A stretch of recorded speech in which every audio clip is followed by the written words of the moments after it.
हमारे freedom fighter ने जो बलिदान दिया है उनको शब्दों में बयां नहीं किया जा सकता। All of you clap our LKG class. Kargil युद्धाच्या वेळेस एक महिला युद्धात लढत होती, ती म्हणजे गुलजार सक्सेना.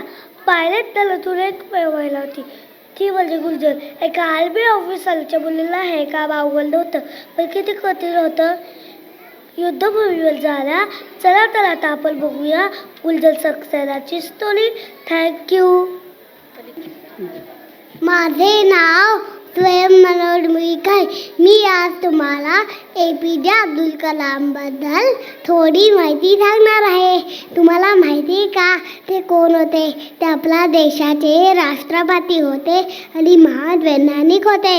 त्यांना लहानपणापासूनच शिक्षणाची खूप आवड होती, पण त्यांच्या घरची परिस्थिती चांगली नव्हती.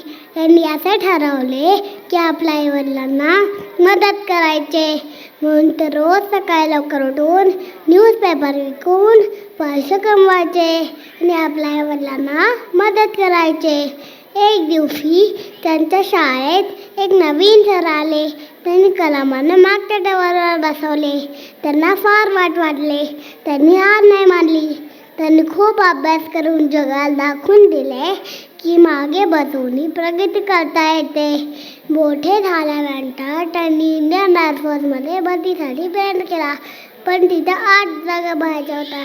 त्यांचा नंबर 9 आला होता, म्हणून त्यांनी DRDOमध्ये काम केले.